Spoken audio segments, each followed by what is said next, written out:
ಗಿಲ್ಲಿ ಮತ್ತು ಕಾವ್ಯ ಮದುವೆ ಆಗ್ಲಿ ಅಂತ ಪ್ರತಿಯೊಬ್ರು ಆಸೆ ಪಡ್ತಾರೆ. ಅದೇ ರೀತಿ ಅಶ್ವಿನಿ ಮೇಡಮ್ ಸಹ ಗಿಲ್ಲಿ ಮತ್ತೆ ಕಾವ್ಯ ಒಂದಾಗ್ಲಿ ಚೆನ್ನಾಗಿರುತ್ತೆ, ಇವರ ಜೋಡಿ ತುಂಬಾನೇ ಕ್ಯೂಟ್ ಆಗಿರುತ್ತೆ ಅನ್ನುವಂತ ಒಂದು ಮಾತನ್ನ ಕೂಡ ತಿಳಿಸಿದ್ದಾರೆ.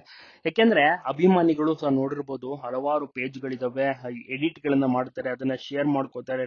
ಈ ತರ ಎಲ್ಲ ಒಂದು ವಿಚಾರಗಳು ಕೂಡ ಓಡಾಡ್ತಾ ಇರುತ್ತೆ.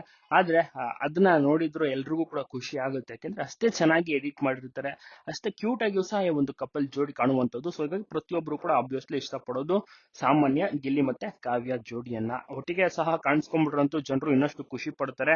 ಈ ಒಂದು ಜೋಡಿ ಅಷ್ಟರ ಮಟ್ಟಿಗೆ ಹೆಸರು ಮಾಡಿದ್ದಾರೆ. ಇವರ ಹೆಸರು ನಿಜವಾಗ್ಲೂ ಕೂಡ ದೊಡ್ಡ ಮಟ್ಟಿಗೆನೆ ಇದೆ. ಎಲ್ಲರೂ ಕೂಡ ನೋಡಿ ಖುಷಿ ಪಡುವಂತ ಒಂದು ಜೋಡಿನೇ ಅಂತಾನೆ ಹೇಳ್ಬೋದು. ನಿಮ್ಗೂ ಕೂಡ ಇಷ್ಟ ಆಗ್ತಿದೆ ಈ ಒಂದು ಜೋಡಿ, ನೀವು ಕೂಡ ಲೈಕ್ ಮಾಡ್ತಾರೆ ಒಂದು ಜೋಡಿ, ನಿಮ್ಗೂ ಕೂಡ ಒಂದಾಗ್ಬೇಕಾ ತಪ್ಪದೆ ಕಮೆಂಟ್ ಮಾಡಿ, ಎಲ್ಲ ಕಡೆ ವಿಡಿಯೋ ಶೇರ್ ಮಾಡೋದನ್ನ ಮರಿಬೇಡಿ. ಯಾಕೆಂದ್ರೆ ಈ ಜೋಡಿ ಮೇಲೆ ತುಂಬಾನೇ ಪ್ರೀತಿ ಕಾಳಜಿಯನ್ನ ಪ್ರತಿಯೊಬ್ರು ಸಹ ಇಟ್ಕೊಂಡಿದ್ದಾರೆ. ಅಶ್ವಿನಿ ಮೇಡಮ್ ಸಹ ಅಷ್ಟೇ ಈ ಒಂದು ಕ್ಯೂಟ್ ಕಪಲ್ ಅನ್ನ ಮೆಚ್ಚಿದ್ದಾರೆ. ಬಿಗ್ ಬಾಸ್ ಮನೆಯೊಳಗಡೆ ತುಂಬಾ ಚೆನ್ನಾಗಿ ಆಟ ಆಡಿದ್ರು. ಬಿಗ್ ಬಾಸ್ ಸೀಸನ್ ನಲ್ಲಿ ಇವರು ಸೂಪರ್ ಆಗಿ ಪರ್ಫಾರ್ಮೆನ್ಸ್ ನೀಡಿದ್ರು. ಗೆದ್ದಿದ್ದು ಖುಷಿ ಆಯ್ತು ಅಂತ ಅಶ್ವಿನಿ ಮೇಡಮ್ ಕೂಡ ತಿಳಿಸಿದ್ದಾರೆ.